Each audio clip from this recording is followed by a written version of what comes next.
ഇങ്ങനെയൊരു ഉപരോധ സമരമൊക്കെ വരുമ്പോ ചിലർക്ക് ഇതിൽ പങ്കെടുക്കുന്ന പതിനായിരങ്ങളെ കാണുമ്പോൾ മനപ്രയാസം ഉണ്ടാവുന്നുണ്ട്. അങ്ങനെ മനപ്രയാസം ഉള്ളവരോട് ഞങ്ങൾ പറയാം, ഇത് ജനങ്ങളുടെ പ്രശ്നങ്ങളെ അടിസ്ഥാനമാക്കിയുള്ള സമരമാണ്. ഇത് ജനാധിപത്യത്തെയോ പൗരസ്വാതന്ത്ര്യത്തെയോ വഴിനടക്കാനുള്ള അവകാശത്തെയോ നിഷേധിക്കുന്നതല്ല.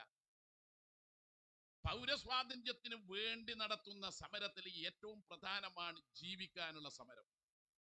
അപ്പൊ ജീവിക്കാൻ വേണ്ടിയുള്ള സമരമാണ് ഇവിടെ നടക്കുന്നത്. എനിക്കൊരു നോട്ടീസ് പോലീസ് നൽകിയിട്ടുണ്ടായി. പോലീസിനെ കൊണ്ട് അത് ചെയ്യിച്ചത് കോടതിയാണെന്നറിയാം. ജുഡീഷ്യറിയോടുള്ള ബഹുമാനമെല്ലാം നിലനിർത്തിക്കൊണ്ട് പറയട്ടെ, ഇവിടെ ഒരു ഹെഡ് പോസ്റ്റ് ഓഫീസ്, അതിന് മുമ്പിൽ പതിനായിരങ്ങൾ പങ്കെടുത്താൽ സ്വാഭാവികമായും ഈ റോഡ് ആകെ ജനങ്ങൾ അണിനിരന്ന് കഴിയും. അപ്പോ ഇതുവഴിയുള്ള യാത്രക്ക് തടസ്സമുണ്ടാവും. യാത്രാ മാർഗങ്ങൾ വേറെയുണ്ട്, ഹെഡ് പോസ്റ്റ് ഓഫീസ് വേറെയില്ല.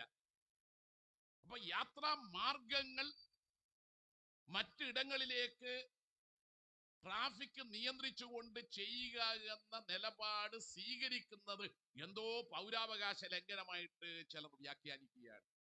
ജുഡീഷ്യറിയുടെ ആ വ്യാഖ്യാനമാണ് തെറ്റ്. ജനങ്ങൾ എവിടെ നിൽക്കും? സമരം നിരോധിച്ചിട്ടില്ല. ജനാധിപത്യ അവകാശങ്ങൾ ഇന്ന് നിലവിലുണ്ട്. സംഘടിക്കാനും സമരം ചെയ്യാനുമുള്ള അവകാശം എല്ലാ മനുഷ്യന്റെയും അവകാശമാണ്.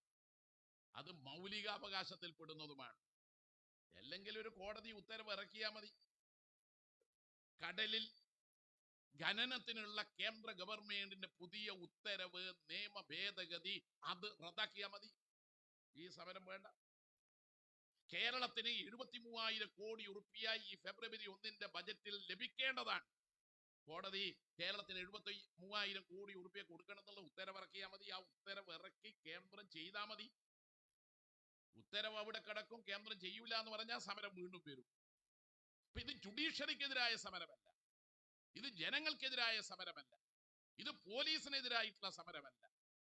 നോട്ടീസ് തന്നപ്പോ ജനാധിപത്യവും നീതിബോധവും ഉള്ളത് കൊണ്ട് ഞാൻ ആ നോട്ടീസ് സ്വീകരിച്ച് പോക്കറ്റിലിട്ടിട്ടുണ്ട്.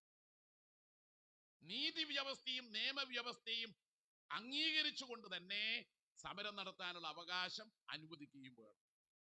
ഇപ്പോ കടകളുടെ മുമ്പിൽ ഇരിക്കേണ്ടി വന്നിട്ടുണ്ട്. ഇത് കടകൾക്കെതിരായിട്ടുള്ള സമരമായി നമ്മുടെ നാട്ടിൽ ഇതെല്ലാം ചിത്രത്തിൽ പകർത്താൻ എടുത്ത മാധ്യമങ്ങൾ നാളെ എഴുതും. ഇതാ കടകൾ മുടക്കി, ഗതാഗതം തടഞ്ഞ് CPM-ന്റെ സമരം. അവർക്ക് വയറ്റിപ്പിഴപ്പാണിത്. പക്ഷേ മലയാളികൾക്ക് ജീവന്റെ പിഴപ്പാണെന്ന് അറിയണം നമ്മുടെ നാട്ടിലെ മാധ്യമങ്ങൾ. നിങ്ങൾ കേന്ദ്രം കേരളത്തോട് കാണിക്കുന്ന സാമ്പത്തിക ഉപരോധത്തെ കുറിച്ച് ഒരക്ഷരം ഉരിയാടില്ല. എന്നാൽ ഇതുപോലെയുള്ള പതിനായിരങ്ങൾ പങ്കെടുക്കുന്ന സമരത്തെ നിങ്ങൾ മോശമായി ചിത്രീകരിക്കും. നാളെ നമ്മൾ പത്രത്തിൽ വായിക്കും, ഇതെല്ലാം ഇവരിപ്പോ പകർത്തുന്നുണ്ട്, കുറച്ച് കഴിഞ്ഞാൽ ചാനലിലും കാണും. ആ ജഡ്ജിമാരെ പ്രകോപിപ്പിക്കാൻ, എന്നിട്ട് നമ്മളെ അകത്താക്കാൻ. ഒരു കാര്യം ഇവരോട് പറഞ്ഞേക്കാം, പണ്ട് ഇതേ സ്ഥലത്ത് ഞാൻ 25 ആളോട് പ്രസംഗിച്ചതാണ്. ആ ചാനലുകാരും വലിയ വാർത്തയാക്കി എന്നെ ജയിലിൽ അയച്ചത്. ആ ചാനലുകാരോട് പറഞ്ഞേക്കാം, ഒരിക്കൽ കൂടി ഈ ചൂടുകാലത്ത് ജയിലിൽ പോകാൻ ആഗ്രഹിക്കുകയാണ്. അതുകൊണ്ട് നിങ്ങളെ വാർത്താ വിരട്ടലൊന്നും ഞങ്ങളോട് വേണ്ട. കേരളത്തിന്റെ അവകാശങ്ങൾ സംരക്ഷിക്കാൻ വേണ്ടിയുള്ള പോരാട്ടം തുടരുക തന്നെ ചെയ്യും. ഇന്നലെ വയനാട്ടുകാർ ഡൽഹിയിലാണ് സമരം ചെയ്തതെങ്കിൽ ഇനി വയനാടിനോടൊപ്പം ഈ കേരളമാകെ ഒറ്റക്കെട്ടായി ഡൽഹിയിൽ പോകണമെങ്കിൽ ഡൽഹിയിൽ പോകും വിധത്തിലുള്ള ജനകീയ പോരാട്ടത്തിന് സന്നദ്ധമാകണമെന്ന് അഭ്യർത്ഥിച്ചുകൊണ്ട് ഈ സമരത്തിൽ പങ്കെടുത്ത എല്ലാവരെയും ഹാർദമായി അഭിവാദ്യം ചെയ്യുന്നു.